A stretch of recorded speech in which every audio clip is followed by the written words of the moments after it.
And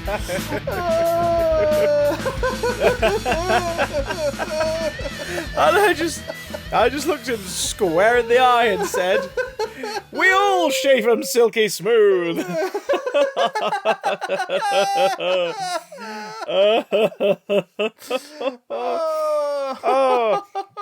Oh God.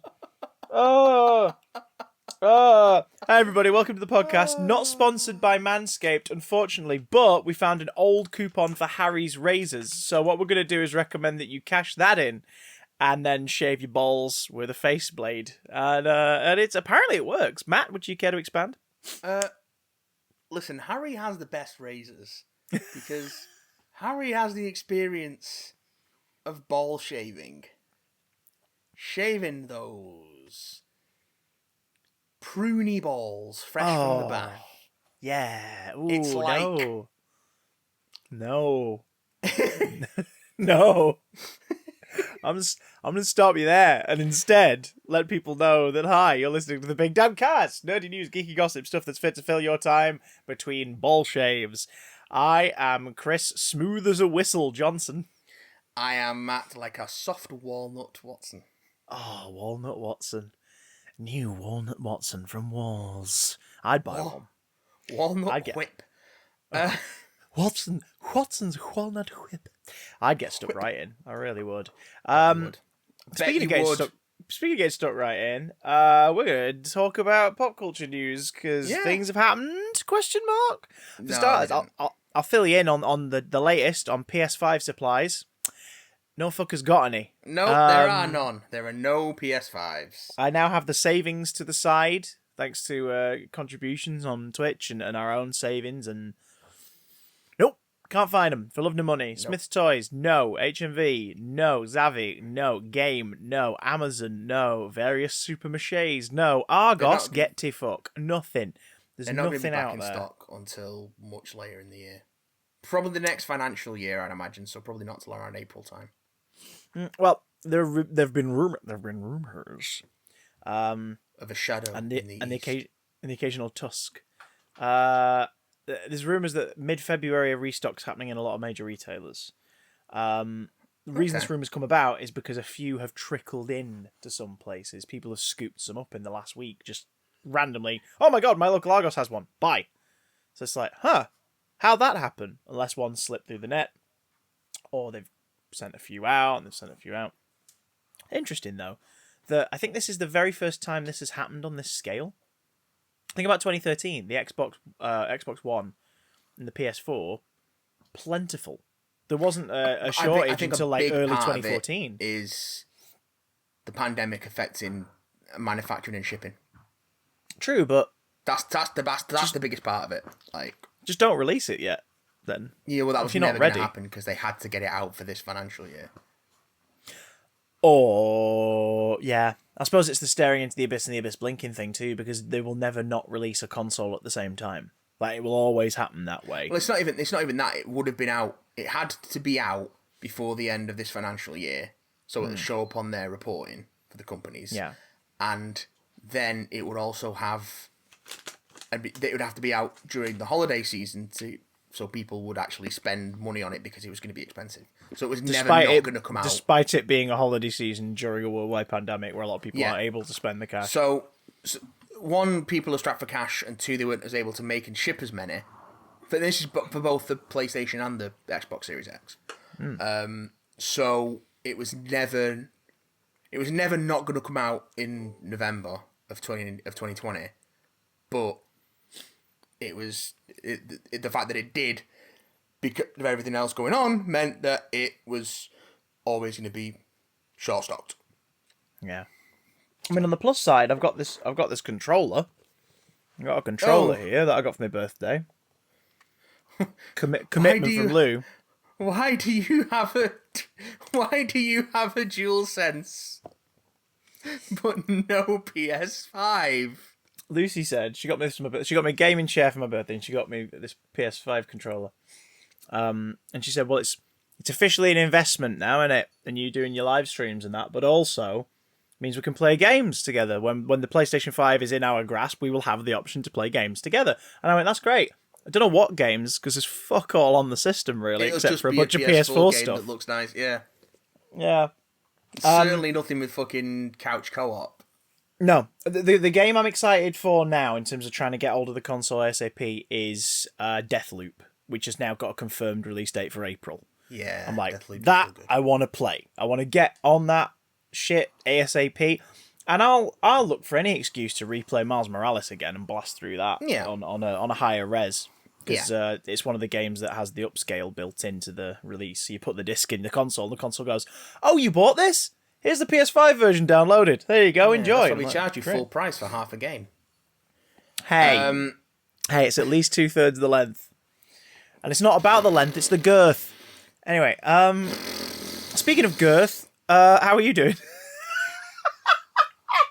I'm alright. That doesn't make any sense. I don't know. It does if you know me. Oh, God. It looks extra girthy after you've shaved them. Look, I take big belts, that's all I'm saying. That's a funny looking buckle. That's not the buckle. Oh, my God. So... Do you think anyone's ever done that? Just stuck the willy out the front and spray painted it silver and pretended it's part of a novelty belt buckle? I can't imagine it's good for your skin. Yeah, but the breeze feels nice, though. And also... Welcome back to the big damn cocks. Where do you do it when it's like at full extension, and then it'll go flaccid and the paint will all wrinkle, or do you do it when it's flaccid, and then the paint will stretch and show the flesh through? Like, there's no good way to do it. You half and half it. You cut cage it instead, and you just lightly paint the knob silver. I'm getting some very funny looks from Keeks on the couch here. I should hope so. Is she holding the key? No. Oh, that's right. I've got it. That's why you still talk to me. Yes. That's why we still record this podcast every week. Because you're like, please, for the love of shit, could you give me my chastity key? Please. I'm dying to piss at a non-awkward angle. Speaking of pissing an awkward angle, coming up in today's show, we've got some news on the new things available on streaming services, specifically the Stars extension to Amazon, because Matt has been exploring. New, but yes. Oh, they are for you, boy. One of them is. We look back at a brand new release that actually came out last year that we've talked about briefly. I've seen Bill and Ted Face the Music, so we're going to have a little chat about Bill and Ted Face the Music. Spoilers expected, so brace yourself for that one. We're going to be diving into WandaVision episode 4 because, tasty me like. And finally, we've got emails. But first, Matt, what tasty meats are on your cheese board this fine Saturday evening? Is it Saturday? God, I'm so... No, it's so Tuesday confused. evening, but they all blend together now. Yes. So we, myself and my erstwhile partner,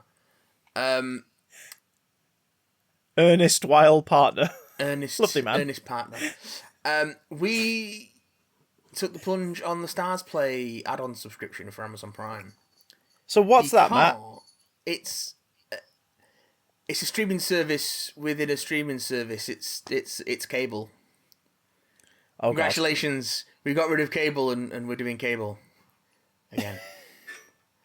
Awesome. It happened. Cool. It happened. Great. So it's not so much a snake eating its tail as a snake presenting two tails from which you can choose which one to eat. But one of the tails is attached to the other tail. I've been thinking of getting the Shudder one, but I would watch it. So I can give you a skinny on that. Lucy got the trial. Yeah. Did not enjoy it. The selection's too early doors to really get anything out of. In what sense? Like the original documentaries about the horror films were kind of cool, but felt very American half hour, i.e. 20 minutes of sort of content with 2 minutes of repeated bits and pieces from earlier in the same documentary, as though an ad break was there somewhere in it. Oh yeah, okay. Which is weird for something that's made for a streaming service. Yeah, but I think it's more the sensibilities of the content creators they're working with at this point. They're just used to making a certain thing. Same with she says the original films. They're just not particularly woo as of yet. So I'd wait until that catalogue gets bigger before diving into Shudder. Unless Shudder's listening and wants to sponsor us, in which case, thanks. We'll talk and revise this section in the expanded re-release of this episode in the future. It was more of their back catalogue of stuff, of like older movies that I was more interested in. But yeah, I get you. The Exorcist 2, The Heretic, Candyman 3, Seed of Chucky. All your favourites. Seen Candyman 3. It's not very good. Farewell to the Flesh? Or is that 2? I don't know. That's 2. Which is fine. It makes no sense. Especially in relation to the first film. But it's fine. Is that because the first film kind of says all it needs to say, but then they make sequels because films do well? That's exactly what happened, actually. Yeah. That is exactly what happened. So, we had a little fiddle around with Stars. I bet you did. All right. Because it is the place to watch the new adaptation of The Stand, which is currently airing. The Stephen King book adapted into a mini-series. The infamously hefty Stephen King novel, which has been once again adapted. It was previously adapted in the early 90s into a 4-hour mini-series with Gary Sinise and Molly Ringwald and a bunch of other cool people, which is fine. It's fine. It's very of its time. Yeah, it has aged like a fine wine, if that wine was made partially with Vimto instead of grapes. It has aged like fucking red wine vinegar. And but now it's got another adaptation. I think it's an 8 or 9 episode, maybe it's a 10 episode miniseries. So it's not really a miniseries at that point. Helmed by Josh Boone. Where do I know that name? Josh Boone. Fresh off New Mutants.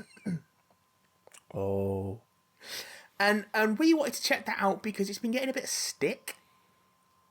Like, people not liking it. And so we watched it, and it's coming to Stars Play slightly behind its airing in the US. Mm-hmm. So when we watched it, only the first 4 episodes were up. And then episode 5 went up on Sunday just gone, but we haven't watched it yet. Right. So we watched the first 4 episodes, in one sitting. And they're hour-long episodes each. And proper hour-long, not American hour-long, where it's 45 minutes with space for ads. Proper hour-longs. With padding, yeah. And it's really good. I don't know why people don't like it. So, for those who don't know, The Stand is the very unfortunately timed story of a small group of survivors of a worldwide pandemic. Oh, wipes out. It's a very strong flu variant, which wipes out 99% of the population. I just heard Keeks wince in the background. Yeah. Yeah. And basically, and then the survivors basically split off into 2 camps. The Boulder Free Zone under the saintly, wizened Mother Abigail. I love a wizened mother. I know. And then my favourite painting. The debauched and violent group in New Vegas under the Dark Man, the Walking Dude, Randall Flagg. And it's basically good versus evil in the ruins of the old world. Okay. This is the second time we've talked about a Stephen King thing on here with Randall Flagg in it. Yes.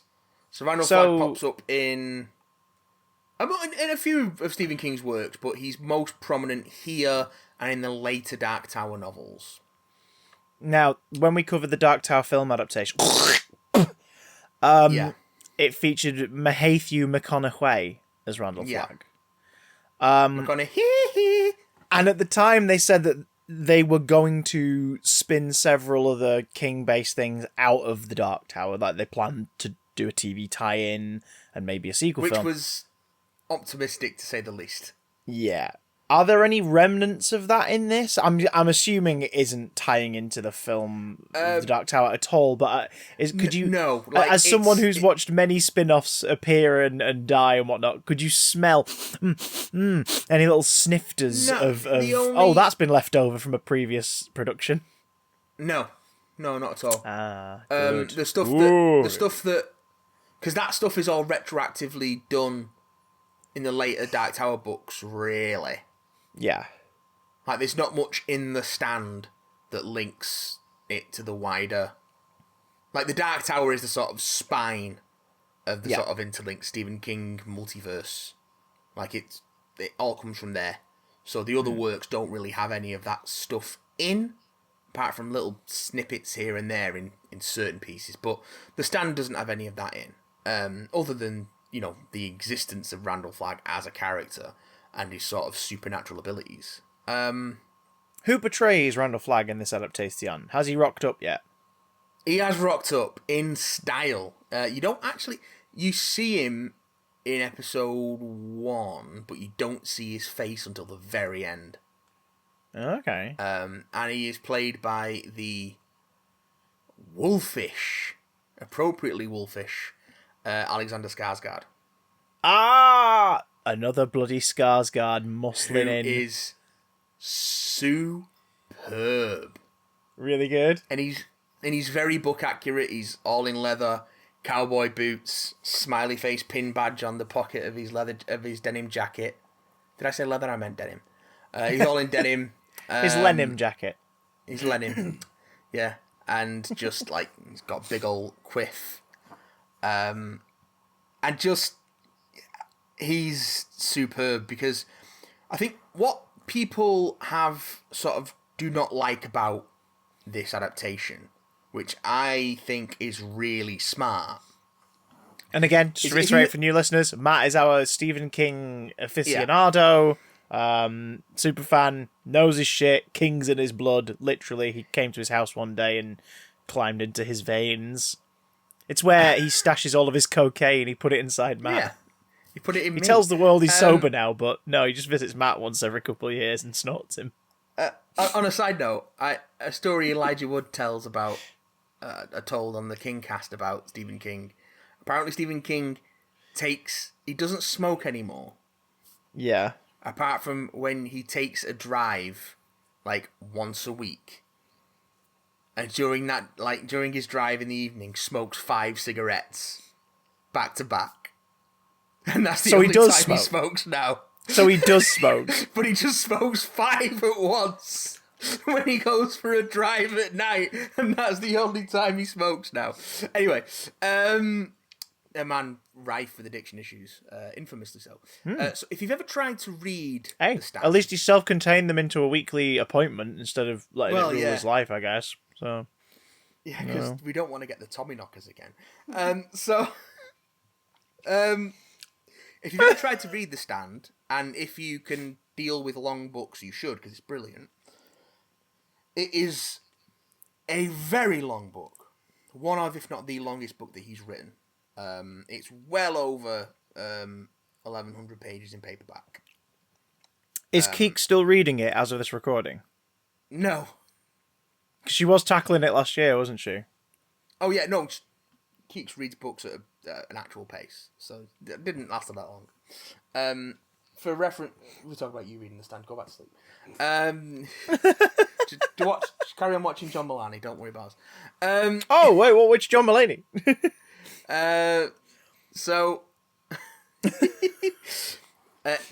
For reference, I've got the audiobook of The Stand on Audible, and it's just over 48 hours long. Jesus Christ. That better be a somniferous tone reading that version to get you through it. Jesus Christ. Oh no, I'm not saying that obviously it's not worth the journey, but like if you're committing to 48 hours of an audio, it better be somebody who you're like, I'd listen to them till the day I die. I can't remember who's narrating it, but they do a very, very, very good job. So the stand it's enormous, and like the first third of it is the beginning of the outbreak to it just collapsing society, and then there's another chunk of the survivors all coming together and establishing a new society, and etc, etc, etc, and then the end of it is those two societies and the confrontation. This adaptation starts with with that new community already together, and it goes back, focusing on like one or two characters per episode, goes back and forth between the initial outbreak, stuff that's happening, like those characters, sort of what happens to them during the outbreak and the aftermath, how they come together with other survivors, how they end up in where they're going. And it's so each episode kind of jumps back and forth between the sort of the post plague societies and during the plague and the immediate aftermath of the plague. So I think a lot of people are put off by the sort of back and forth nature of it in time, like the timeline. But unlike other stuff that does that, like we watched a couple of episodes of The Serpent on BBC. Yeah, Jenna Coleman doing a French accent. Yeah, yeah. And that is very all over the place. It has more captions, but it doesn't... It's so all over the place, it doesn't make much sense. Whereas The Stand is... It does go back and forth, but it's always very clear when you are. Mm-hmm. Like, with little things like, say, there's one character, Nick, who is a deaf mute dude, and his eye gets fucked up, like, just before the outbreak, and he wakes up in hospital. So you kind of know where he is in his story by, like, is he wearing a dressing? Has he got the eye patch? Has he got the proper leather eye patch? Has he got, like, a makeshift one? So you are introduced to characters that you don't entirely know yet, and you just sort of thrown in with them, and then you'll meet characters in episode 1 that you don't really learn much about until episode 3. Okay. But, like, because there's so many characters, rather than developing them all slowly over the course of this miniseries, it's like focusing on one or two at a time to sort of bring you to a point where presumably everything will converge. Mm-hmm. And I think they've done a really good job of, because they are focusing on a couple of characters per episode, I think they've done a really, really good job of capturing what's great about those characters. Plot-wise, so far, it's pretty faithful to what is, to be fair, a long plot, but not an overly complicated one. So it's creepy, and it does not shy away from some of the nastier stuff that happens. The sort of effect of the virus, where it makes you like really phlegmy, and you basically drown on your own mucus. Oh, lovely! And your like lymph nodes swell up. Mm-hmm. So there's all these corpses and people who are like in the end stages of the virus who just have their necks just inflated. Yeah, so they look like huge, they towed it like fucking bullfrog necks, and that's like how you know they're in the end stages of it. Like these huge like discoloured bullfrog necks and like streaming with mucus. And that all that makeup stuff is really, really nasty. And you see a lot of it.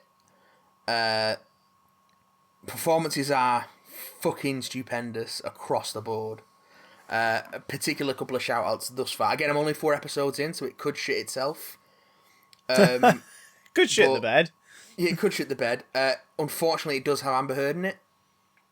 Oh. But she's a villain, so there we go. Do you You know the got character's ultimate fate? yes. In Will it April. be weirdly morally satisfying? I don't know if it's morally satisfying, but it doesn't end well for him. Particular shout outs have to go to James Marsden for being James Marsden. He's Stu Redman, who's sort of the de facto sort of hero. Poor James Marsden, always the sort of hero, never Yeah. the lead. Jovan Adipo is Larry Underwood, who is a musician who just gets his big break as the virus happens. Yeah. And is like on a downward spiral of like drugs and alcohol and being a complete fucking mess, and sort of so he pulls himself out of that to like become a leader of the new community and stuff. I feel like is he? Yeah, he was in Overlord. He was the lead guy in Overlord. So that's where we've seen him before. Oh! Yeah, oh god, he Yeah, was great in that. He's fucking great in this as well. Alexander Skarsgård, of course, being fucking creepy Alexander Skarsgård. Nat Wolff is Lloyd Henry, who sort of becomes Flag's right-hand man. He's great. Owen Teague, who was Patrick Hockstetter in the It movie recently. He plays Harold Lauder, who's like basically is a turncoat for the he like becomes a member of the Boulder community and then tries to sabotage it. He's very, very bitter, and he's incredible in this. He's like a creepy George McFly. He's George McFly. Yeah, he's like channeling. He's like so Crispin Glover in the rehearsals for George McFly. He's an incel Crispin Glover. Yeah, like okay, I see that. When you first meet him, he even fucking dresses like George McFly, like 1950s George McFly, but in 2019, like, and he's greasy and just unpleasant and sort of, but he's a really interesting character because he sort of goes on this journey where he is sort of starting to become accepted, and there's moments there where it's like he could just let go of all this resentment he's built up, and just and move forward, and sort of things would end better for so many people, but you just can't let it go. And he does a really, really good job with that stuff. Like he's fucking excellent in this. And Greg Kinnear is Glenn Bateman. He's great.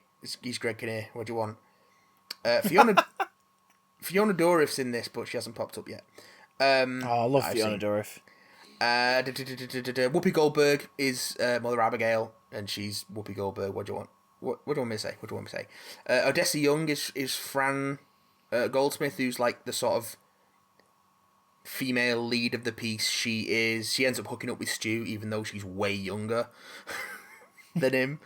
Like she's like a 19 or 20 or something at the start of the outbreak, and she's pregnant just before the start of the outbreak, so she's got this baby and she doesn't know if it's going to be born immune.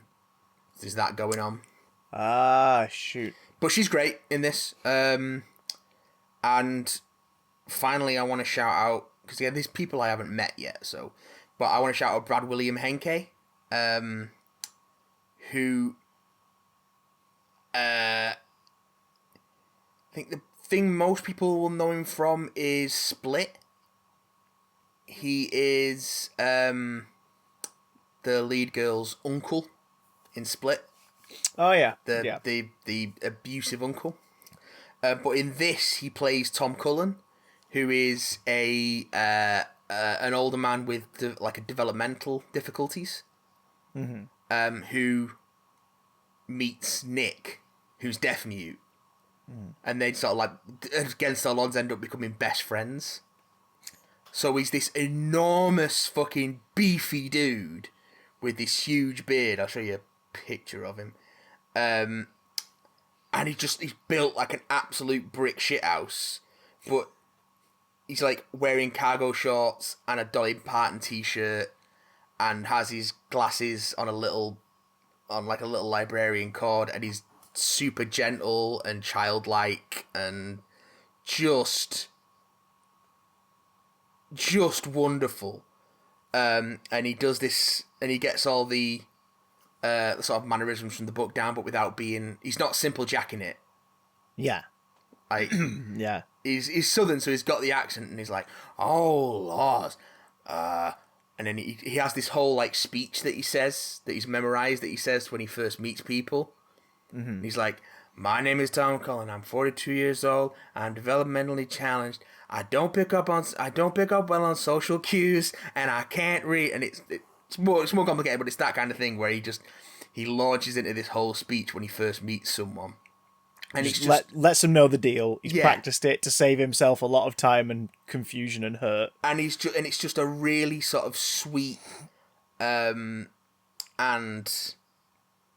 like innocent performance. And it's not. I think it just stands out to me because it is so sort of incongruous, coming from such a fucking enormous dude. Ah, there we go. There's a picture of the character. There he is. Ah, there he is. Yeah. I see. Yeah. And what's interesting about that character is that he ends up being one of the spies that the Free Zone people send into New Vegas to see what Flag's up to. And he's just...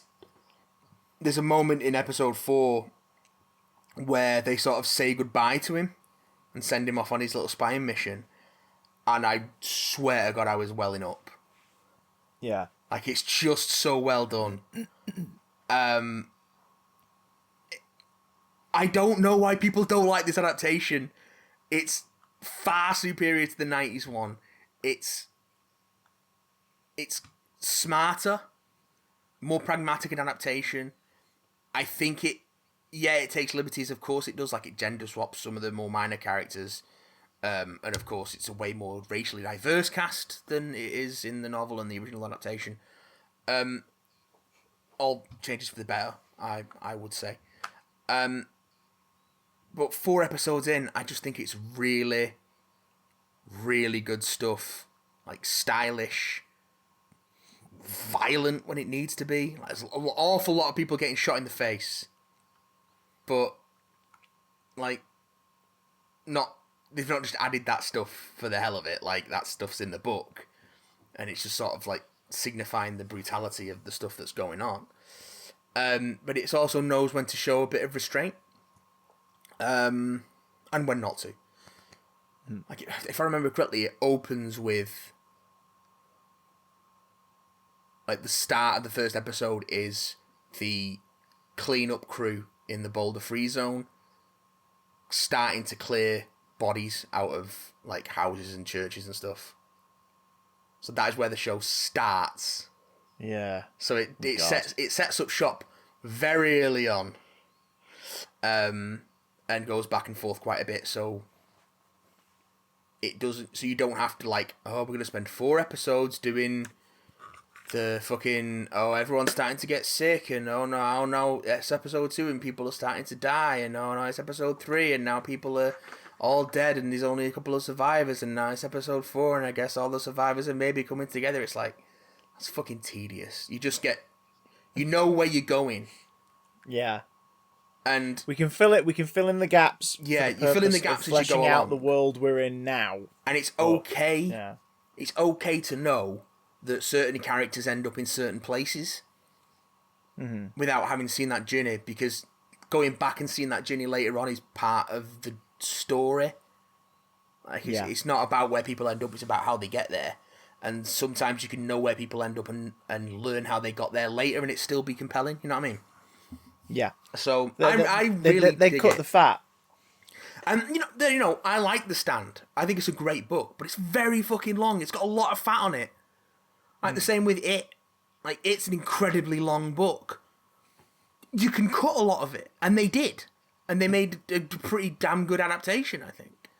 This is still it's still a fucking 10-hour miniseries or 9-hour miniseries or however fucking long it is. It's a good chunk of time. Like you're gonna get most of the stuff that you want, if not all, and it's probably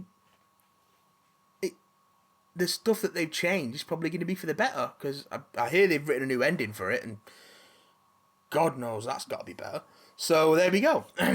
Stephen King is not great with endings. So yeah, that's me. I watched the Stand on Stars play. Other things that I have watched on Stars play.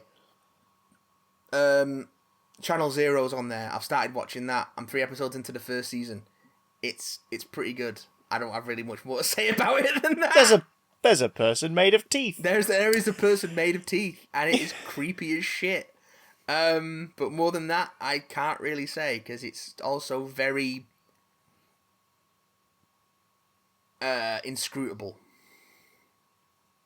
Well, some folks went, creepypasta's fine, but it could be good, and then decided to make it into a TV show and made it good. So creepypasta's good, but it could be better. I see what you did there. You did that thing from the film. But the movie film. Tell me, Christopher, tell me what you watched this week, Don. What, Miguel? Well, I hear that you caught up with the 2020 release schedule and watched a little movie called Bill and Ted Face the Music. I did. Well, not only that. On Sunday, Lucy and I went, do you know what, we need a day away from everything. Just a day where we can do something really stupid. And I was like, well, that's not possible, because even if you try and plug out from the world, people phone and stuff. You can't really shut off everyone. That's not really fair. But we can at least provide ourselves a chunk of a day where we don't have to do anything significant. We can just unwind. We decided we wanted to watch like a box set, like a trilogy. Conveniently, I had pre-ordered the DVD of Bill and Ted Face the Music. So on Sunday just gone, we sat down and watched Bill and Ted's Excellent Adventure, Bill and Ted's Bogus Journey, and for the first time for both of us, Bill and Ted Face the Music, which you and your goodly lady went to see last year in the brief spite when we were allowed outdoors. Yeah, the only time we braved the cinema trip after the outbreak of the pandemic. So, and then you saw someone on the second row with an expanded neck and mucus all down the front, and you went, like, right, we're going home. No, I'm out of here. I don't want to catch that Captain Trips. We're going to take a stand, you said. And then the audience applauded. And you were like, why are you all gathered together? None of you are wearing masks. And you ran. Said it. Yeah, you said it. You said the thing. For starters, this was my first revisit to the two Bill and Ted movies since maybe like the age of 10. Yes. They're the sort of films that once you've seen them as a kid, you're like, oh god, yeah, I loved them. I loved those films. Have I seen them No, admittedly, no, I haven't. But I remember loving them. Yeah, they hold up really well. Yeah, I would think they do. There's only one element of both the original films that does not, and that is the slang usage of a word we Brits usually use to describe a cigarette, which is used as a jab at each other when they're being overly affectionate, and it's like, ooh, it happens once in both films, and you're like, oh, don't. Oh, yeah. No. It takes you out in 2021. And so that kind of sucks, but the characters are way too innocent for you to believe that they'd use it as a homosexual slur. Yeah. As a homophobic slur. Like, they wouldn't be using it like that. It's the parlance. It's like, rewind what? The exact same thing happens in a bunch of films made in the UK from the early 2000s. Shaun of the Dead. There's a bit where Ed derides Shaun by going like, all right, gay. You're like, really? Is that a thing? It's like, yeah, people used to, oh god, man, that is so gay. And you're like, doesn't excuse it, but it does at least put it into context. And you're like, okay, sure, fine. Sure. So those are literally the only two hiccups. These movies aren't pretending to be anything bigger than dumb, fun adventure. Like, that is all they are. They are clever time travel that then contradicts its own rules, because ultimately it doesn't matter. It's about being funny. Yeah. And I mean, God, that. So for those who don't know, minor spoilers for 20-odd-year-old films. No, 30-odd-year-old films now. Don't. I can't. Yeah, 88 and 91, I think. 88 to 91 FM, BBC Radio 2. Christ. Bill and Ted are two kids in high school who basically want to start a band, but they've not quite done it yet. They call themselves the Wild Stallions. They've got the instruments, but they've not learned how to play. And they're in any other teen comedy from around the time, they would be either the snotty, like, punky bullies, or they'd be the genteel rockers who were getting bullied. None of those tropes appear in this film ever, at any point. Not a single one of them are here. They're just two lovable doofuses who are best mates and adore each other and talk in this sort of, like, faux intellectual style, and address each other or introduce each other in very specific terminology. Bill S. Preston Esquire and Ted Theodore Logan, which only now, having revisited them, do I really appreciate the genius of the Ted Theodore Logan thing. It's like, oh, that's so brilliant. It's so pointless. It's so pointless. They're about to flunk their history test, and that's going to get them kicked out of school, which for Bill is sort of a minor inconvenience. For Ted is a pretty big deal because his dad is like the chief of police, and if Ted flunks school history and gets kicked out of school, then he's going to be sent to a military academy like 7 states away, Alaska specifically, and he really doesn't want to go there. So I mean, they've got to get this right, and they're going to cram in revision. Thing is, they've got some help from the future.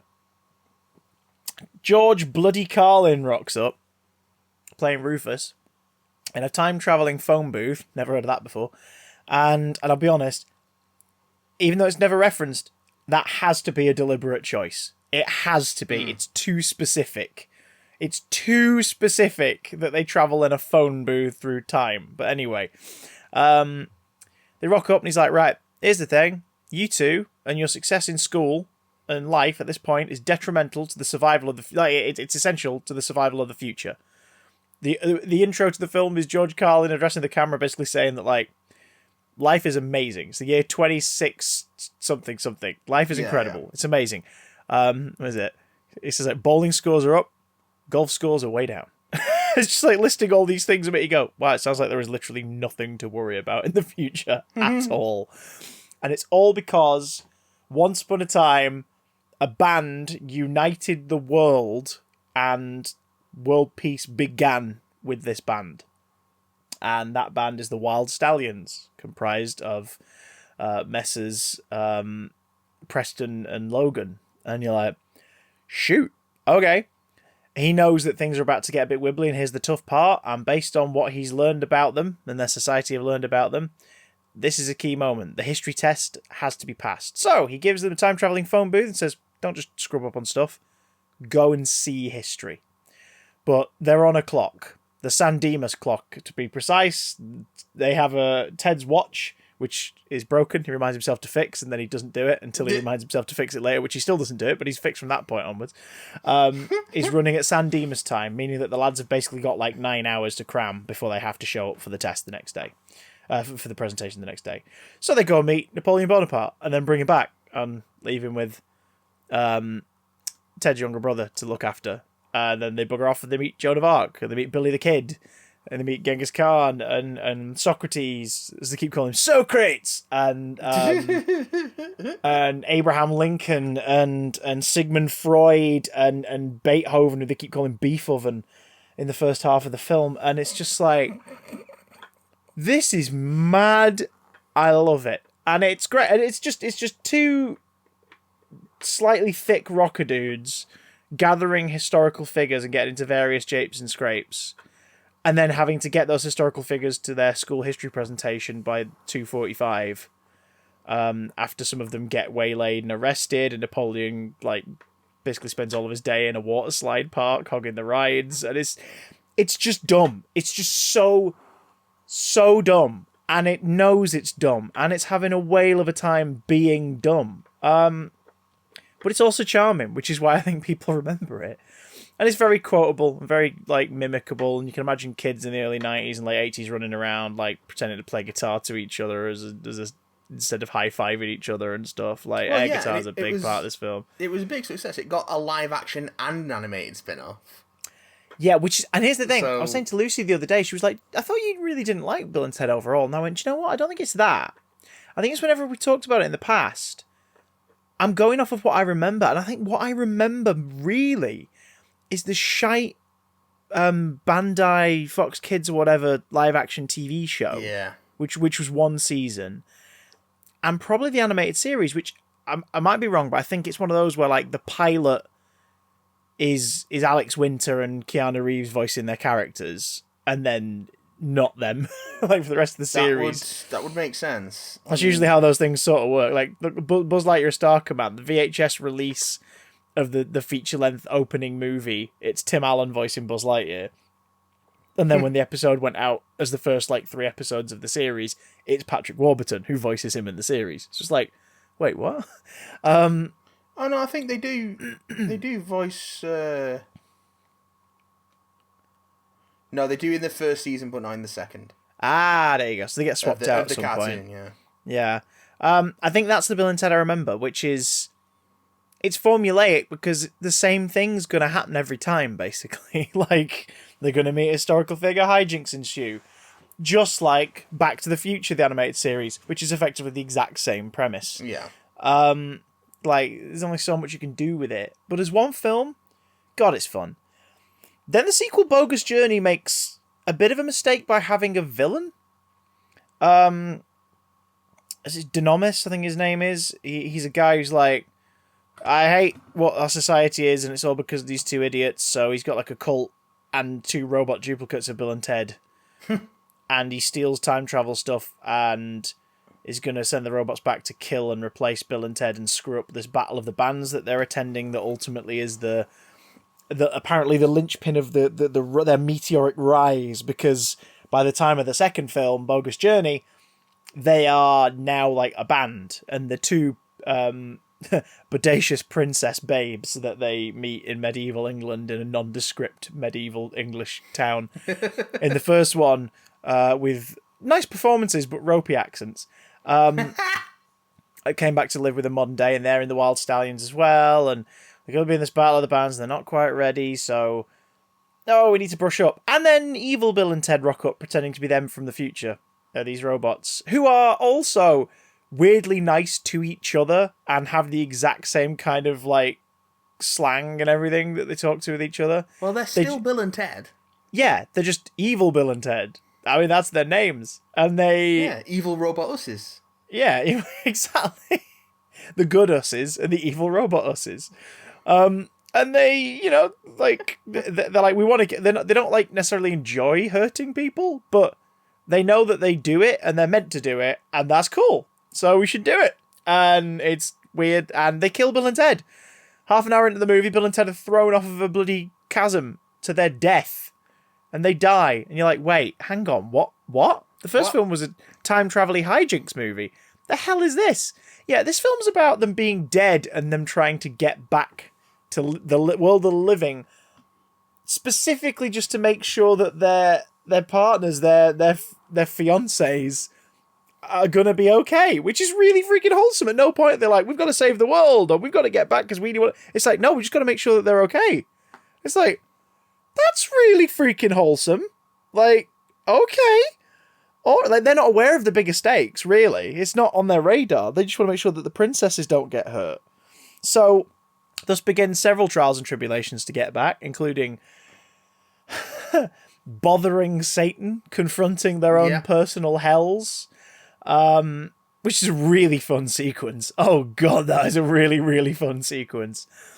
With Frank Welker providing several voices in this movie. Excellent. Uncredited. He's the voice of the Martian entity that's sometimes 2 different creatures called Station. Station! Which oh god. So throughout the film, people keep saying Station. And you're like, what? when they talk to God, all God says to them is Station. And you're like, huh? And then they meet the alien Station, who is apparently like one of the smartest creatures in the universe and can help them. Because by that point, their plan is we're going to build good robot usses to fight evil robot usses. Like, that's their plan. So they meet up with Station, and then other people say Station throughout the film. It's not made particularly clear in the movie, but I think the joke is because Station, the alien, is like there playing instruments and introduced at that concert, it just becomes like a colloquialism. People just start going, Station! Because, like, it explains the earlier uses in the film of people in the future who use it as just like an exclamation, including the robot versions of them. The robot versions of them from the future, earlier in the film, are just randomly going like, Station! You're like, why is everyone saying that? It's like, oh, I guess it becomes a slang thing. It's really weird. So Frank Welker voices Station and the devil and also the Easter Bunny from one of the Hell sequences, which is nightmarish. But most importantly, the relationship that they make in this movie is with Death. They meet Death, and they they Melvin him first. Give him one hell of a wedgie, and then in a beautiful parody of the Seventh Seal, they play a game to win back their chance to go back to life, and instead of chess, it's like Connect Four, Battleship, Twister, and Death's just getting pissed off with each and every game he's losing and keeps making it like best 2 out of 3, best 4 out of 7, and it's just like it's increasing, and oh god, that stuff is, oh god, it's so much fun. Ultimately resulting in a rock concert where good robot thems that look absolutely freaking terrifying defeat evil robot them. They save the princesses. The bad guy shows up to destroy them. You find out that Rufus was the concert organizer the whole time. That's the only reason they made it into Battle of the Bands, despite not being that great at this point. And then they do some bribing the architect jokes, basically, with like setting up different traps for the villain by remembering to do it in the future and setting it up at this point in time. It's nuts. It doesn't make any sense, and they're having a ball doing it. And then they bugger off for 16 months and come back 5 seconds later, having done a 16-month guitar training course. They look different. They also have children now, Little Bill and Little Ted, which I thought was wonderful. In the next film, you find out that even though they're just referring to their own kids at that point, it turns out their own kids are named after the other one's dad anyway, which is really freaking cute when that hit me. I was like, oh my god, but also plays into the themes of the third one. But anyway, they come back, they play this concert, Death's on bass, it goes really well, and we're treated to a lot of headlines showing that this concert was seen around the world, because the bad guy like broadcast it around the world to declare that he was going to, change history, and he wanted people to witness it and all this. So everyone sees it. The Wild Stallions get really popular, and everyone's happy, and things look like they're gonna end up in the future timeline that we all heard about in the first film. It's cute. It's lovely. End finito. And then last year we got Bill and Ted Face the Music, which you reviewed last year on the podcast. And I enjoyed it very much. You brought good tidings, and I'm so sorry to say that I'm gonna have to take a sip of water for just a sec. Now that's over. I thought it was really good. Hey! You had me worried there for a second. It's more of the same. It's just like a big warm hug of a film, innit? It's dumb. It's stupid, and it isn't pretending to be anything loftier than that. No. The heart is on its sleeve. There's a few more messages in there than in the first two. The first two are a little bit more dumb for dumb's sake, whereas this is kind of dumb, but every dumb thing that's happening is because they want to make life better for someone. Every character makes a decision to try and make someone else's life better in some way, and that's sort of rewarded every time by things working out in the end. The only thing that doesn't work out is them trying to sort of cheat to get hold of the song, because we learn in the third movie that there's another causal point in all of reality. Because it turns out it wasn't the world they united, it was the universes.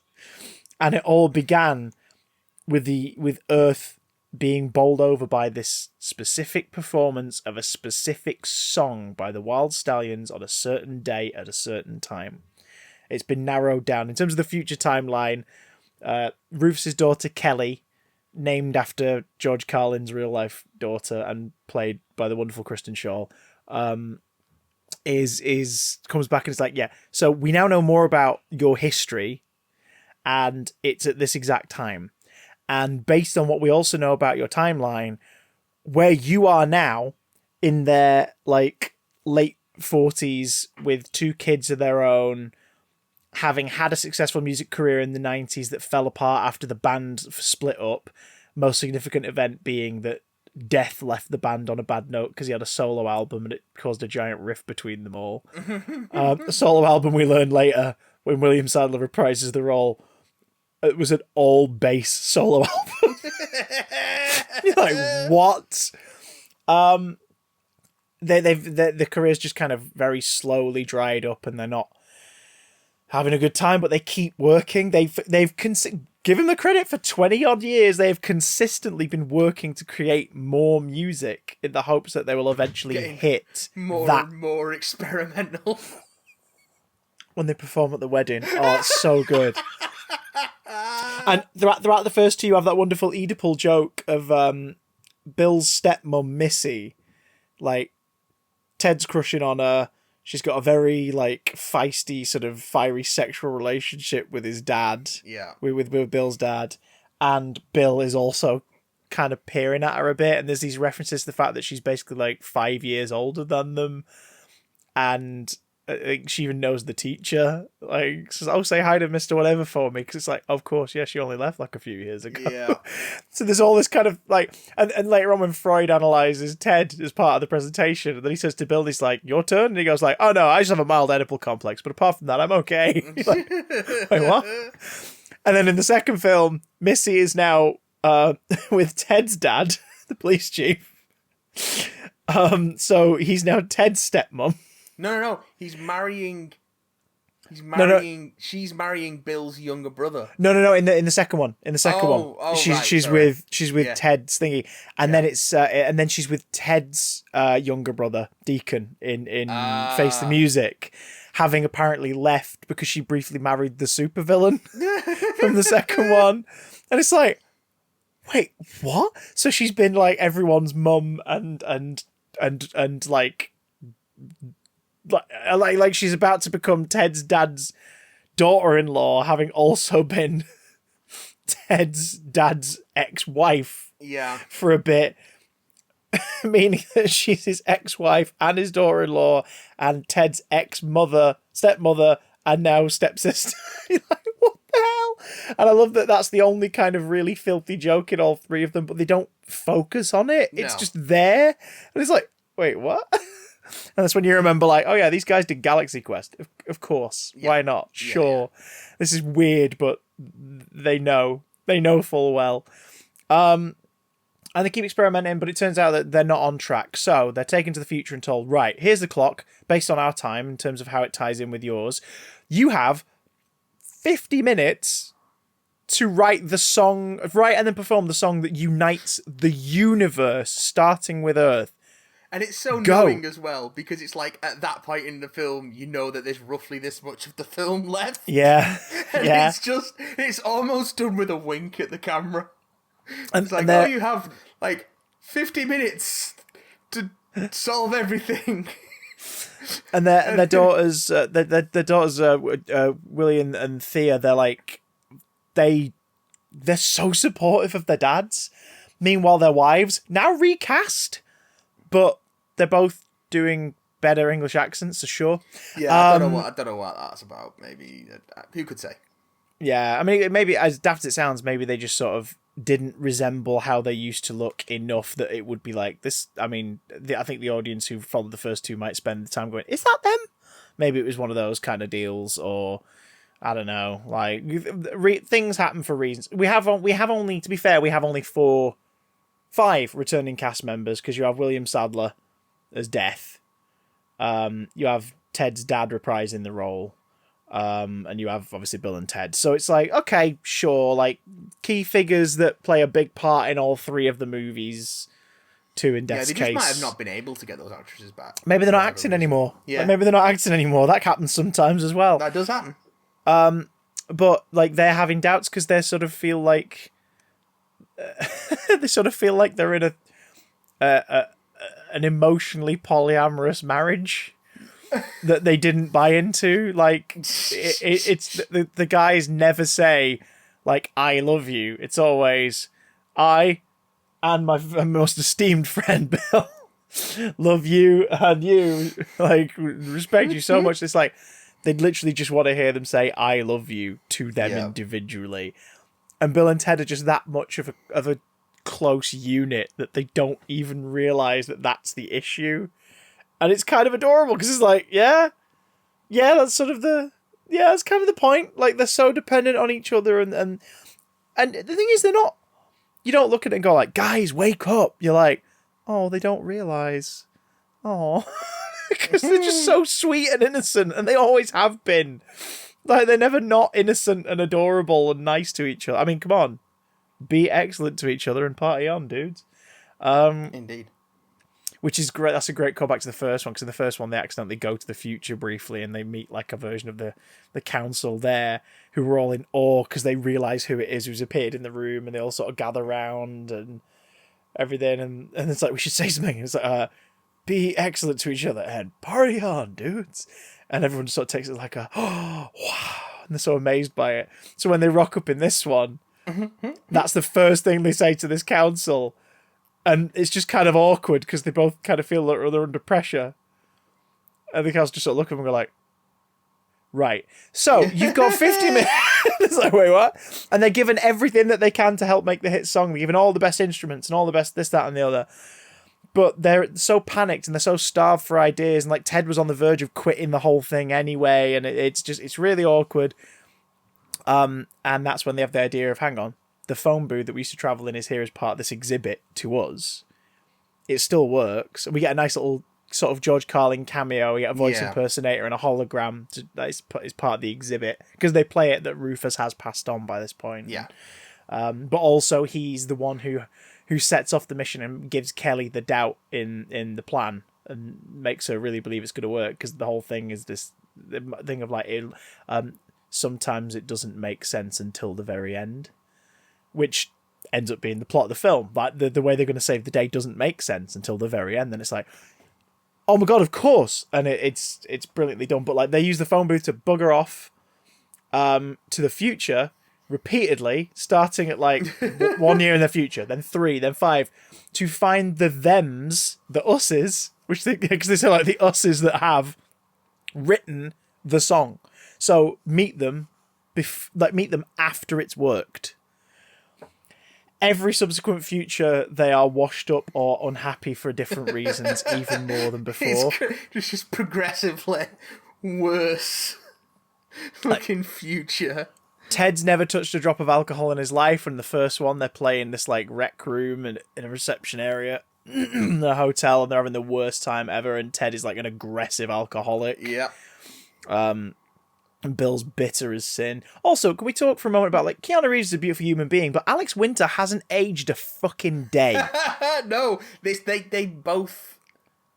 could have both basically walked off the set of Bogus Journey. It's nuts. Like it's really nuts. Pepper in their hair and then walked on the set. It is ridiculous. It's so weird. But Alex Winter in particular is amazing to me because it's like the dude went into directing and making documentaries for a living. Like he has been behind the camera for about 25 plus years now. You know, occasionally making cameos on screen for stuff because people have gone, oh my god, I love you. Would you show up in this? And he's gone, oh, go on then. Sure, I'll do it. Let's do it. Because he's a great actor, but that's just not the path he's gone down. No. He's been doing the stressful job of producing, directing, organising, figuring stuff out, being in the editing room, going from job to job. That job murders your like energy and soul and takes years off of you. And yet he doesn't look any fucking older. It's really, really weird. He obviously was excellent to each other and partied on, dude. Yeah. So, yeah, I mean that, and then the next one along is is the next one along the Zen then, where everything's where everything's worked out. Or you think it's all worked out, but then and they're in a big mansion and they're talking in British accents and everything. And it turns out that they're actually just the older them are trying to palm off some of the real owner of the house's music to them as the song. Because it turns out it's Dave Grohl's house who comes home and is like, "What the hell are you doing in my house?" And you're like, "Oh my God." One of two gratuitous musician cameos that pay off beautifully, because it's Dave Grohl and Kid Cudi. Basically get like, the film blows them for being like, we love you guys, so we're going to write some stuff in about you. Yeah. I mean, King Cudi ends up being essentially the mathematical physics genius who helps them piece the end plan together.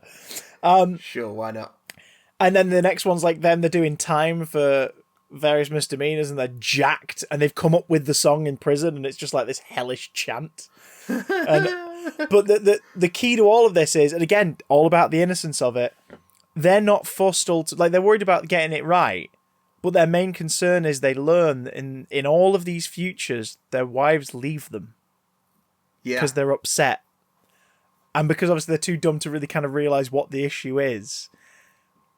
They're just trying to search for a way to avoid that. And they find out at one point that the wives are visited by their future selves, who try to take them to every possible outcome and show them that there's no good outcome for them and they should leave Bill and Ted. Which ends up happening because when they finally find versions of themselves after the song has been written, who are in a retirement home in the future and are like clearly near the end of their life, but they're happy and they're content and still sharing a space together. Yeah. Like, and hanging out while bedridden. The older versions of their wives obviously come to visit, see the booth, and just take it back in time. So like, wait, so even in this timeline, it doesn't work out? Oh, shoot! And oh, God. Also, they're being pursued by a killer robot because the Council of Elders in the future has decided that maybe their death is actually what helps. Like, maybe we've always had the prophecy wrong and it's not like a concert at that time. Maybe it's their death does something that leads to the events. And what have we got to lose? Like, if we killed them, it would... So this robot is zapping people and killing them, including Ted's dad gets killed. This robot's amazing. Oh, we'll get to the robot. The robot's amazing. The robot is so... It's a guy who plays Zaz in Gotham, which when I found that out, I was like, what? Oh, because I'd seen clips of him in that, and I was like, he's kind of camp scary, but like scary camp scary. And this, he's freaking terrifying until he starts emoting. And then it's the funniest thing. So good. He's just so insecure. And he looks horrified. It's a really creepy design for a robot. It's great. But yeah, the robot ends up crossing paths with their daughters because they find out what's going on. Find out that Kristen Schaal's like teleport thing is also a time travel like device. I also love that when they travel through time, it still looks like the old, obviously better graphics, but it looks like the exact same as it does in the first film, where it's like almost like phone lines and just sparks everywhere. That was quite nice. They kept that. And yeah, they go back in time and gather up musicians to basically form the ultimate band, because their plan is, when our dads get back, they can teach the song to the band, and then it'll be like guaranteed the best performance ever. So they get like Louis Armstrong, but in like his 30s. Yeah. Maybe even younger. And they get Jimi Hendrix. And it's like, I mean, what a great idea. Because what's happening now is, while Bill and Ted are dealing with future stuff, and then like, you know, the wacky hijinks of like trying to outthink an antagonistic force that's trying to stop them, their kids, their daughters, are doing the plot of the first film. Yep. By gathering historical figures together, but this time specifically musicians. So you get a different flavour for it. But then they get killed by the robot, who basically vaporizes everyone. So they end up in hell. Which means that when Bill and Ted find that out, they force the robot to kill them, although it tries to kill itself because it feels guilty. Yeah, because they're like, you can't kill us because you've been sent to kill us unless we come up with the song that unites the universe. Well, I've got it here on this USB drive, the one he just got from his future selves. And he's like, so if we don't have this, you have to kill us. So he snaps the USB and he's like, right, come on then, kill us. Because then all of a sudden their trajectory is, we're gonna save our girls. We're going to save our daughters. That's what's more important right now. And the robot's like, feeling kind of guilty. Oh God.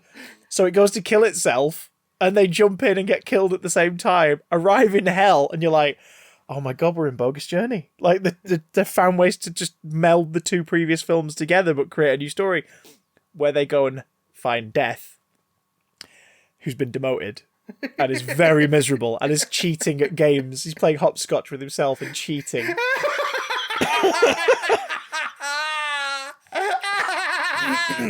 The girls convince him to come back to the band after we get some classic sort of like bands that fell out having to reconcile their differences stuff.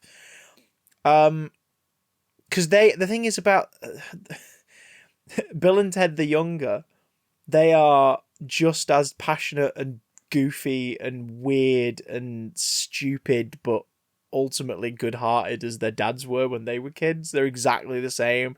They love music. They're such nerds for it. They clearly have like genuine adoration for every one of these musicians that they pick up. They know their history inside out. They convince Death to come along because they talk about his bass album and gush over it. And so, yeah, so I mean, spoilers for Face of Music. I love the fact that it turns out that the legend, the whole thing was always wrong. Yeah. Because it was always Preston and Logan, and they knew that it was the Wild Stallions and that it was a performance at United the Universe. It wasn't the performance at the end of Bogus Journey. That starts the whole thing going. It's the performance here on the highway.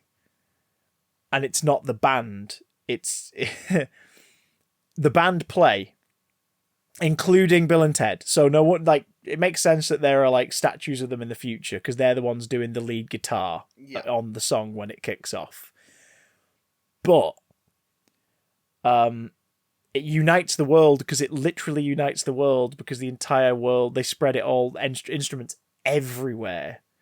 And like the entire world joins in on this piece of music that stops like the rifts of everything collapsing in on itself. But the Logan and Preston that did this were their daughters producing the track. They were the ones behind it all. And their nicknames are Little Bill and Little Ted. So it was Bill and Ted. And it was a Preston and a Logan. But it was never the lads, ever. It was always these two. Which I was like, oh, that's kind of brilliant.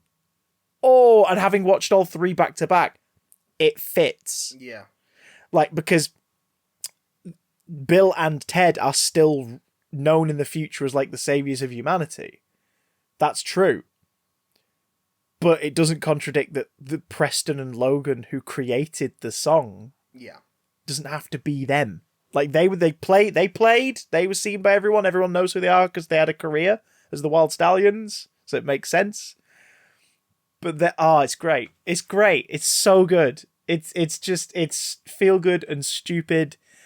And the end credits is full of a bunch of random people, like fans and a few celebrity cameos, just like playing along to the big track at the end on different instruments, including Weird Al. And every time you see Weird Al, everything immediately is 10 times better. Oh, yeah.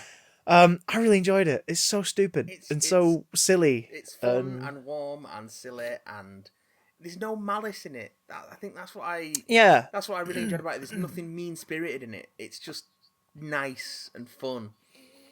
They're just really warm, perfect, like 7 out of 10 stupid comedy movies. Yeah. And then, like you said, it's the lack of malice, it's the lack of nastiness. It doesn't exist in these films. Any other time, the first movie, they would have been like bully victims, and that would have been worked into the story. No, not important. Don't need to be. Doesn't have to be in there. Like, I don't know. It made me very, very happy. And if you've not revisited the original 2 and you've still not decided to dip in on 3, give it a go. For a lovely 6-hour period, including those 2 films, a curry and a tub of ice cream, we had like the nicest Sunday away from the way the world is right now. It was lovely. Your life will be richer for meeting Dennis Caleb McCoy. Dennis, name is Dennis. You named him after my ex-boyfriend? It's the moment after he shoots the girls. Yeah. And then he's just standing there going, Yeah. and he starts hopping from foot to foot. This icy-eyed, like, iPhone nightmare killer robot creature is like, this after he shoots because the first clue is after he shoots the dad in the Dave Grohl timeline. And he does it, and then he sort of looks around like, just, eyes look left and right a bit like, was I meant to did I? And it just moves away to the next scene. And then the next time's that like, just his anxieties and awkwardness developing over the course of it. It's very, very but he's a great dancer. Just go over there and practice your dancing. Go over there and do it.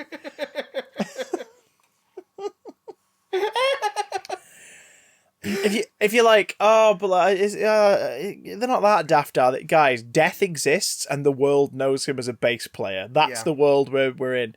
Just dive in. It was so much fun. And it makes for a really fun trilogy. And they're all under an hour and a half, so just do it. Do it. Do it. What you got do to it. lose? Do it now. Come on.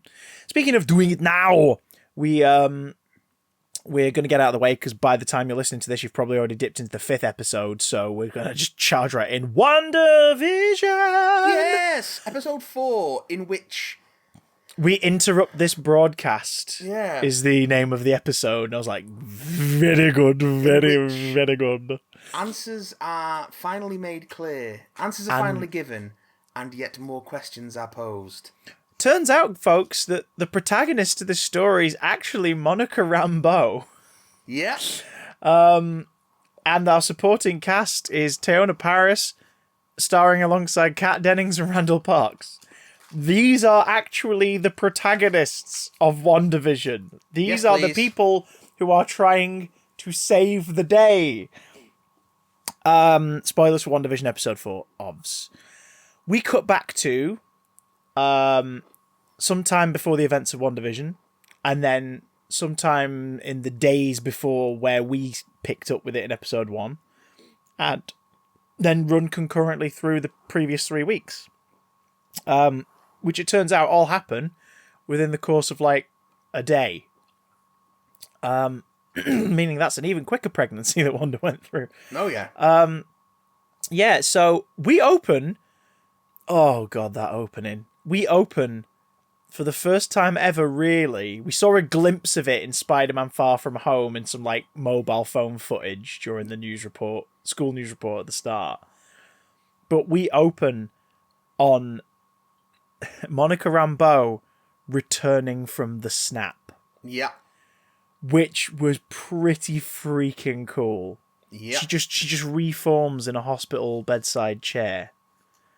And then is like, the hell? And you can tell she's a bit like, well, just...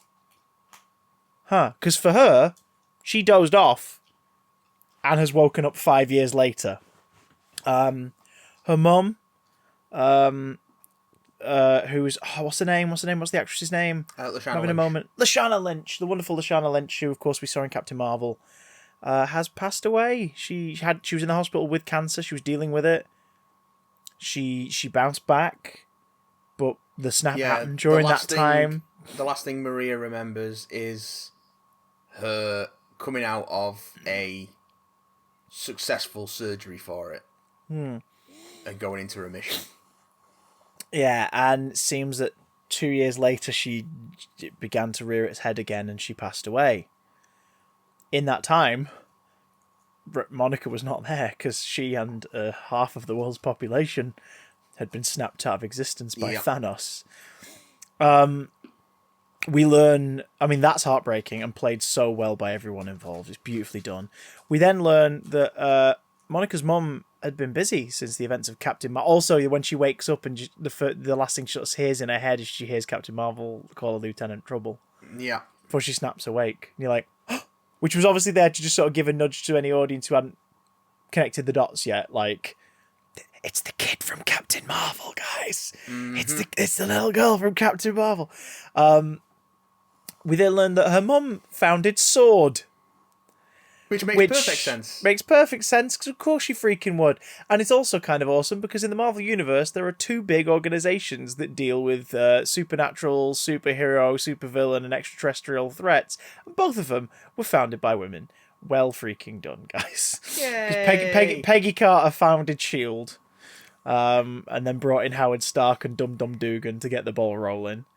And Monica's mum found S.W.O.R.D. And the acting director, who still feels kind of wrong that he's doing it, because he's like, it really kind of should be you, but you know, it was your mum's wishes, reveals to Monica that, like, yeah, so you're part of this whole thing where everyone came back. We're not entirely sure what to do with you, but we can't, like, you're out of active duty, because normally what Monica was doing was going to space.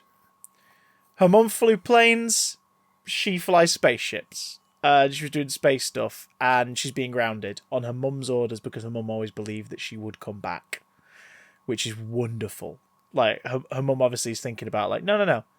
Like, I'm mates with Carol. Like, something's going to happen and it's all going to work out. Like, my daughter will be back. But she kind of figured that she herself was probably going to pass away before Monica came back.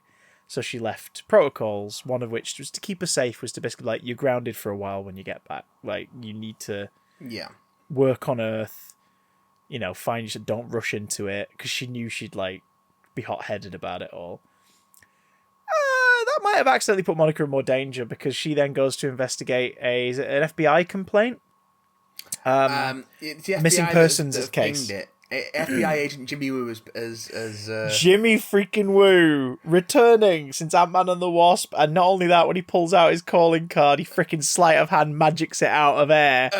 You're like, that made me smile so much. I was like, oh god, dude's been practicing since Ant-Man and the Wasp. He was that annoyed that Scott could do it, that he has been YouTube videoing his way through tutorials and now can do that. And it's the fact she doesn't react to it at all. And you can just see this very mild sort of, on his face when she talks to him. And it's like, great, brilliant. He did it for nothing. But yeah, Jimmy Woo is like, so we're here at the border of Westview, which seems to be the centre of this missing persons case. There are people who've gone missing in this area, and it all kind of triangulates here. Yeah, it's pinged from for the FBI, because one of the people that's gone missing is in the witness protection program. Yeah, and because they're making that, she makes the whole thing of like, wait, so the witness protection program lost someone? So that's not how that works. But not only that, the cops that are aiding them at the border of Westview don't even see it. They're from Eastview, and they've never heard of a Westview. Yeah. And it's like, whereas Monica and Jimmy are looking at it, they're like, it's right there. This town is right there. So she sends a drone in, a S.W.O.R.D. drone, which is like a little helicopter with camera mount. Do you notice it was in Captain Marvel colours? Yep. Which was extra special, because then, of course, when it rocks up in Wanda's world, it looks like a Stark piece of tech. It looks like a toy helicopter, but it's in Iron Man colours. It's like, what is going on? Goes through, they don't know what the hell's happening, and then she goes through, and she's gone. Bring in S.W.O.R.D. and the FBI, sort of all working together, setting up camp and bringing in as many scientific experts as possible to look into this, including another returning face, Darcy Lewis, who is now no longer studying her social sciences field, because she interns in the first Thor because no one else applied, basically. Mm-hmm. So she works with Jane... I'm having a moment. What's Jane's surname? Porter. No? Porter. No, hang on. Is that right? Yeah, I think so. Foster. No, Foster. Natalie Portman. Jane Porter is from Tarzan. There you go. Hey! There we are. Jane Foster and Selvig. She works with them basically because she's the only one who applied for that internship.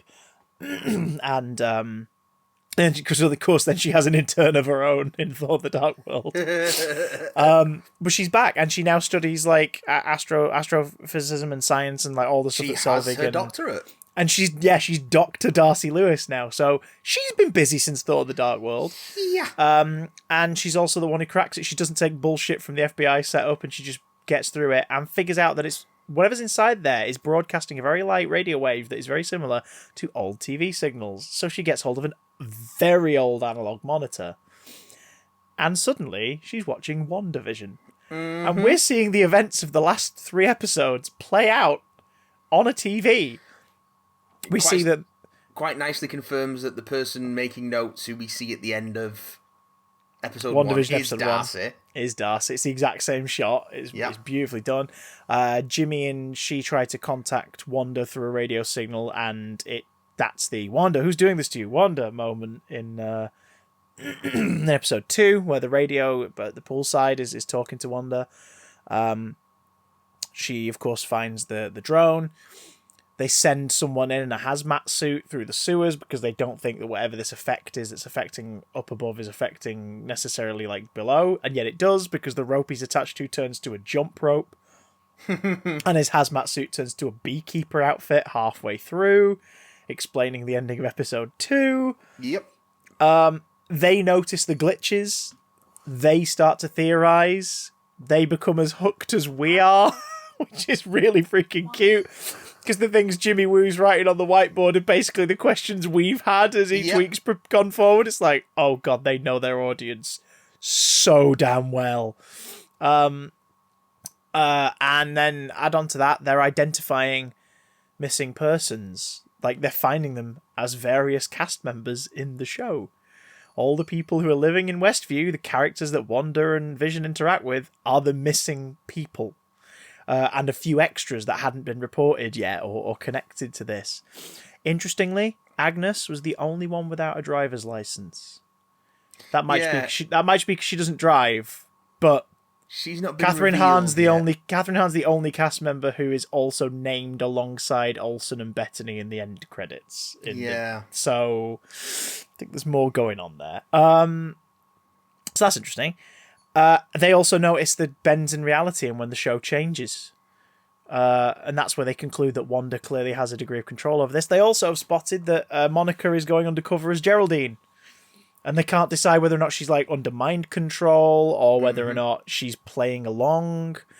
And as we then can deduce, I guess she's kind of both. She's settled into the reality of it all, but she also has been waiting for an opportunity to talk to Wanda alone.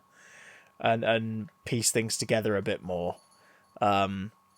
Because then we see their perspective on the your brother was killed by Ultron, wasn't he, moment. Yep. And we got to relive that horrid tension all over again, albeit with a few extra, like, 20 to 30 seconds of material at the end of it, where we see exactly what happened and why she was outside of Westview. Monica gets telekinetically blasted through several walls, fences, and soundstage paintings before crashing outside. Ouch. Wanda loses her shit. It's really scary. And also, it makes it clear that what we are seeing as the audience is almost, but not quite, what they're seeing. Yeah. We are seeing what we've watched for the last 3 weeks, bar the little cuts at the end to something happening at a monitor watching it, is what has been broadcasting on the monitors. We've not been seeing everything that's happened, including obviously because what they see, what Jimmy and Darcy see, is near enough what we saw last week. It's the she squares up against Geraldine, and then suddenly her and Vision are having a gay old time sat on the couch. Now, last week when we saw that, we saw like a little bit more, didn't we? We saw Vision being like, "Is everything okay?" And she's like, "Yeah, it's fine." And then they sit down with the babies and lovely, lovely time. The version that Darcy and Jimmy see cuts to that a little quicker. Yeah.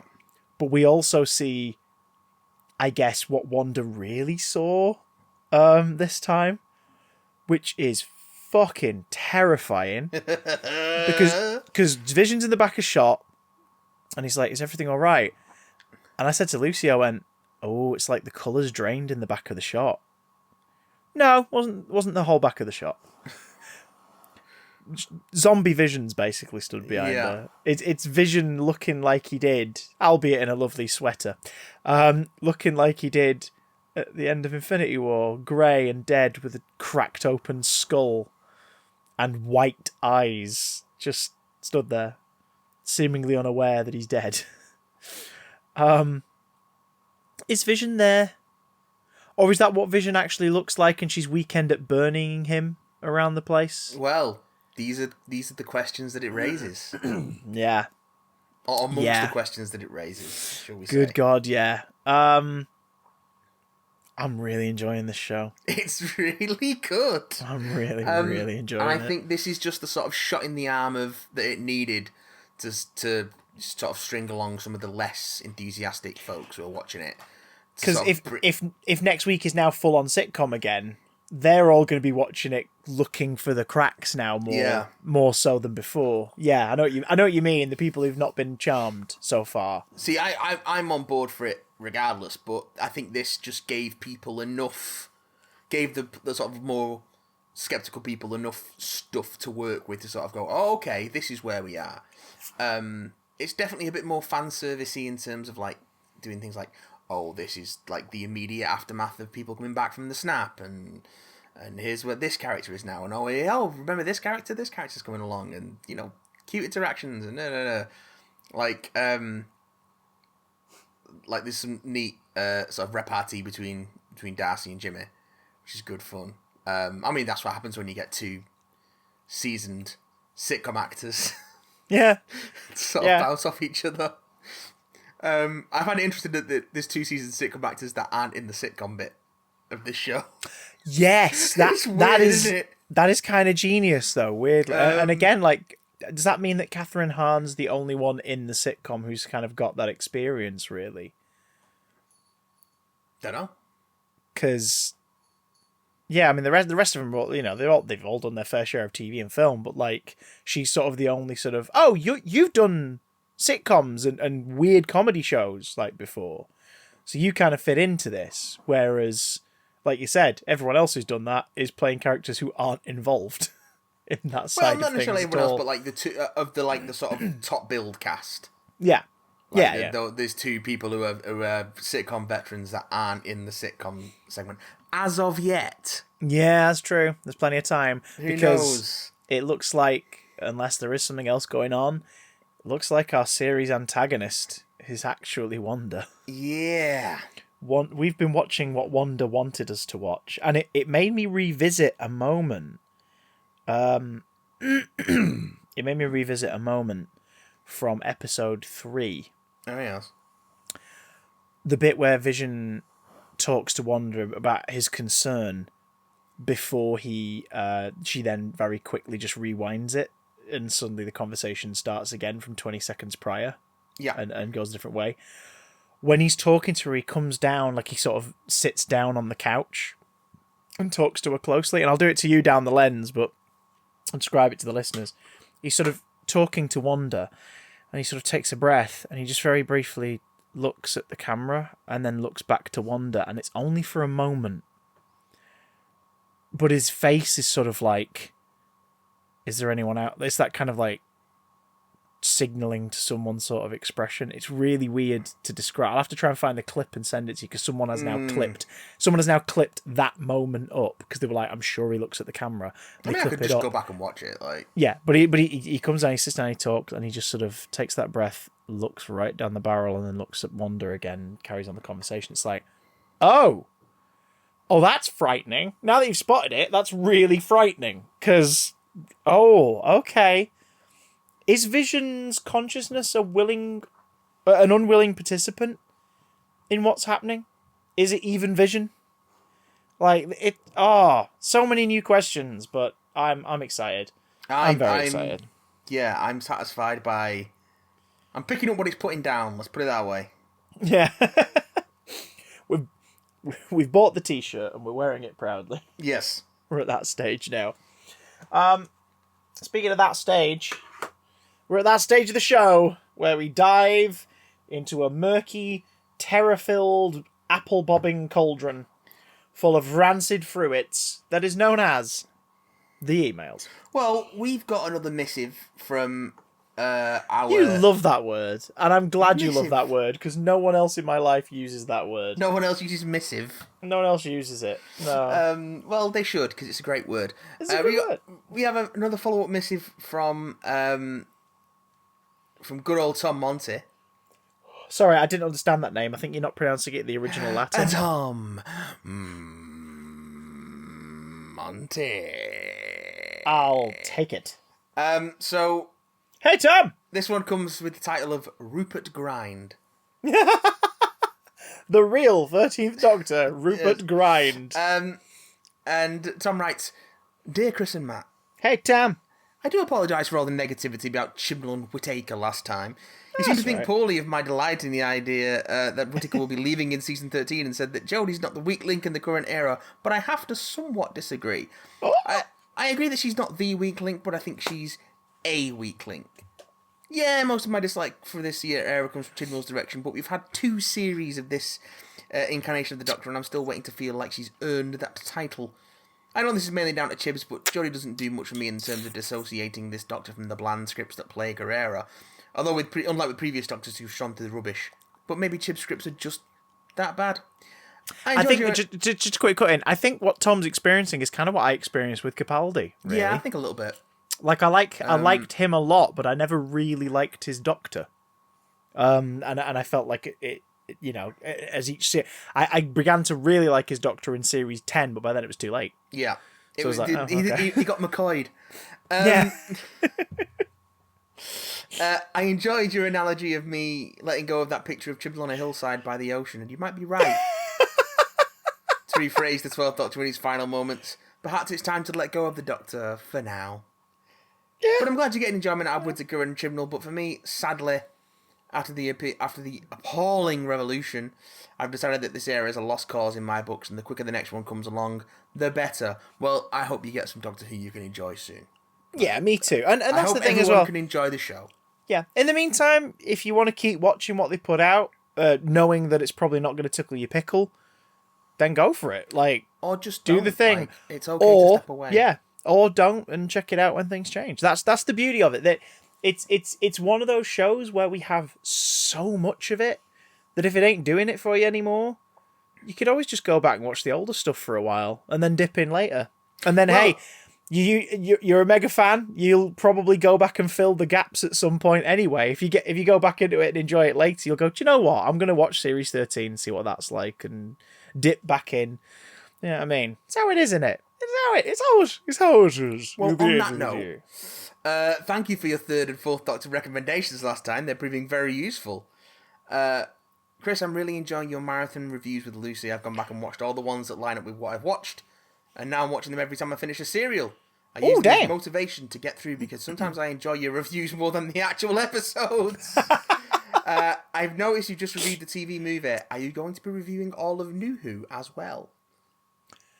Yes. As of this recording, the most recent episode of our Doctor Who review to come out on YouTube. For those who are curious, just search Doctor Who review official CDJ. You'll probably find it. But the most recent one to come out was Destiny of the Doctors. We dipped into one video game just because we wanted to talk about Anthony Ainley's last performance as the Master.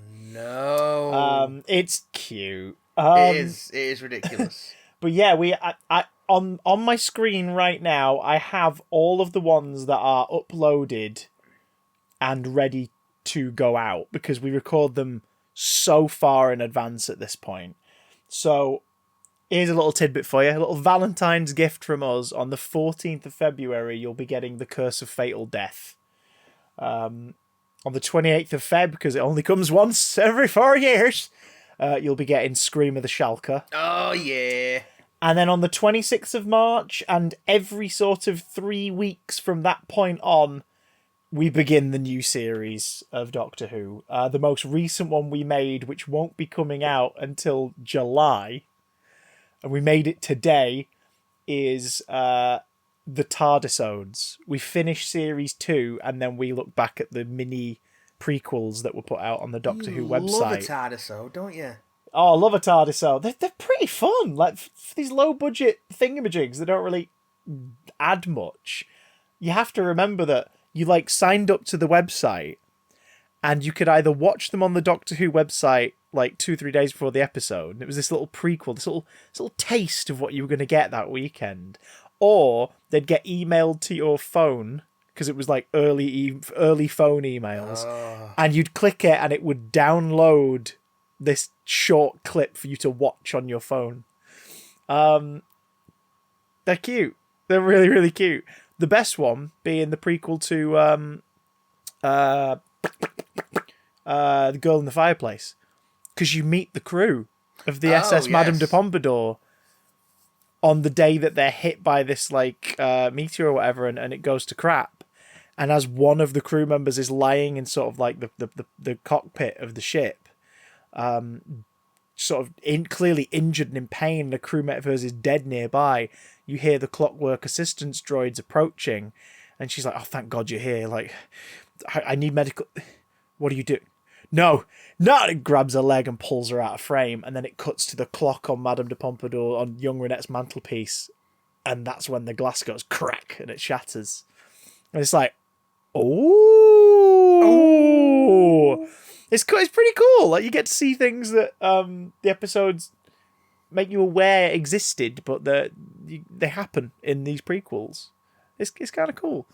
They never carried on that tradition, but it sort of lives on in the series 5, 6, and 7 box sets, where they've got these like extra short films, like with the Doctor and Amy, or the Doctor and River Song, or Clara and the TARDIS. So there's all these little shorts that they made for the DVDs. So yeah, I wish they'd done more stuff like that. It costs like £20 to make them. Just one of many things that the BBC's tried with Doctor Who that it's cast aside after doing it once. Yeah. Yeah. Also, Chris, I listened to your podcast with Russell T Davies, and it was great. Do you know what the T stands for? What? The. Russell the Davies. How did that happen? I assume you have contact with him from when you worked at Subbisa. Is that the first time he's been on the... Is that the first time he's been on the podcast? I enjoyed hearing about the Sarah Jane adventures, and I would die to hear you ramble all your thoughts about his era of Doctor Who to him. Did you invite him to the Big Damn Cast?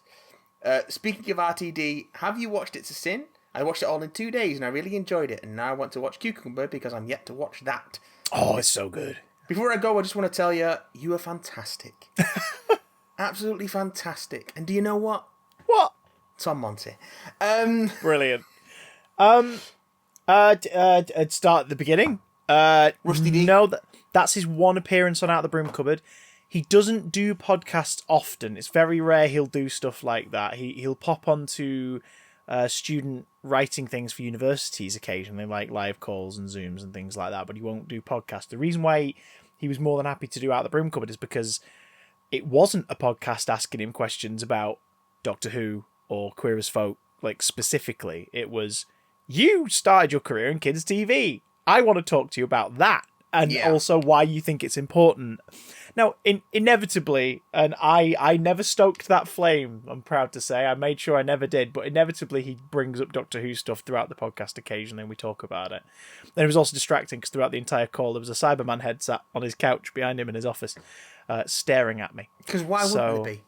But of course, it's the same office from, the bit in the Five-ish Doctors, the Kelder Mars. Oh, yeah. Which, at the moment the call opened, I was like, because I just thought of that moment. It's like, oh yeah. Would he ever do Big Damn Cast? Probably not, because he doesn't do a lot of podcast, but I'm pretty sure that if we finally do get to fucking do a live version in a place with people, which we'd love to bloody do, but at this point I think those people would have to be sat 700 metres away from the stage in individual bubbles. Probably better for them that way. It'd be fun to like get him in on one of those things if we had a more structured thing and ask him about stuff. Because this is very free-flowing and sort of unprofessional. Yeah. pretty much. We just sort of chat for an hour and a bit. Yeah. And then put it on the internet. I put some pictures on it. You make it sound nicer. Then we do the thing. That goes into these shows is Chris's thumbnail work. Like, that's... Sometimes those graphics, little bastards. But sometimes it takes 2 minutes. Sometimes it takes 5 hours. But that is the most effort that goes into these episodes of the podcast. I still don't think I'm going to top the WandaVision thumbnail from a couple of weeks ago. That was good where work. the That was one where it's excellent bleeding. work. It's up there. It's up there with my other favourite. I'm just nerding out of my own bloody thumbnails. It's up there with my other favourite, the Tim Curry Pennywise one, which I really like. Get high on your own supply, son. But no, CBBC connections, yes and no. I hosted the first ever live event screening of Wizards vs. Aliens, and the guests were Scott Haran, Purcell Ascot, Annette Badland, and Phil Ford, the co-creator and head writer of the show. Those were the guests. And then on the day, it was at Media City, the event organisers, we rock up, and Phil gets a text, and he's like, oh, he says there's someone waiting for us in the studio block. And we went in the studio block, and Russell was in reception, and he said hello, and he just went, turns out I've ended up with a free day, so if you want me, I'm here. And we were like, yeah, of course. Get in there, Rusty. Join us, welcome aboard. And he because he cares a lot about kids TV, one of the reasons I got him the podcast, he watched a lot of CBBC, so he knew who I was, and he was very grateful for the stuff I'd done for Sarah Jane Adventures promos and everything. So yeah, we just stayed in touch after that. We'd have a chat every now and again, send each other stupid memes. He's a nice man. So yeah, that's no CBBC connection. He's just a good man. He said, tell me, Clara, am I a good man? And I said, yes. He's a good egg. So yeah, got him on the Soft-boiled. pod. What was the other question? Have we seen It's a Sin yet? Nope. I've not, because We talked about this a bit last week, yeah. I still need to emotionally prepare myself for it. Yeah. Because Cucumber was wonderful, and then it destroyed me, and then it was wonderful. Banana was wonderful, and then it twisted the knife around the same time Cucumber does, and then it was lovely again. Years and Years emotionally crippled me. It crushed my soul. So I'm knowing how It's a Sin has played to its audience so far, I'm like, oh, I really need to be ready. Hence why I had a Bill and Ted marathon. I just needed some really stupid distraction. But suffice it to say, if It's a Sin ends up disappearing off 4Play or More4, whatever it's called, before I've seen it, I know that I would enjoy it enough that I would buy it on DVD. So I'm like, here we go. I'm gonna dive in. Add it to your Rusty D shelf. Yeah, I've got a fair amount of his stuff at this point. Well, he's done good stuff, hasn't he? Yeah, I think the only stuff I've not got is Bob and Rose and Queer as Folk. I don't own those. Apart from that, and I don't own A Very English Scandal. Not got that one either. But my Second Coming and Casanova DVD is a pride of place, sir. By Jingo. Have you seen either of them in the last 10 year? I saw Second Coming when it first aired. Bloody hell. So, yeah. You would have been 14, 15? Yeah. Jesus Christ. It's fucking good, man. Oh, it's just Mark Benton as well. Yeah. Jesus Christ. The only kind of risky element of it beyond the initial concept where you're like, this could just tonally not work, and he's so frightening that it works so well. Oh God, it's great. It's great. Casanova. Have you ever seen Casanova? I've seen bits of it. I've not seen all of it. I'm gonna have to learn it. It's a mini series. It's like a Tim Curry Pennywise 3 hours and change in length, and it's meant to be watched just 3 episodes. It's so good. It's filth as well. It's absolute filth. Excellent. Yeah, and again, a lot of the same actors pop up in it. Nina Sasanya, Matt Lucas, Annette Badland, some bloke called David Tennant's in the lead role. On your mention of Tim Curry, I'm going to close out the podcast. Before I do, I'm going to remind everyone that you can, of course, contact us on bigdamcontact@gmail.com if you want emails on the show. You can get us at BigDamCast on Twitter. Don't forget to drop by twitch.tv/BigDamStream for a bit of gameplay goodness every now and again. And if you do fancy chucking us a shekel or two, just to keep lights on, you can do that over at patreon.com/BigDamCast. But yes, on a Tim Curry note, I'm going to leave you with a bit of knowledge that I'm not going to speak to you any further about. Oh. But I'm just going to tell you something Oh. and then not engage with you on it because I want to see the pain on your face. Oh. This weekend gone, I watched 2 projects featuring Tim Curry. Right. I watched the 2000 Charlie's Angels. Oh, yeah. Yeah. And I watched Beauty and the Beast and Enchanted Christmas. No. And I'm just going to leave you with that information and not talk about it anymore. And I just want you to know that we're not going to have that conversation ever. Bye. It's a CGI organ. Why? Why? My stroke. Don't fall in love.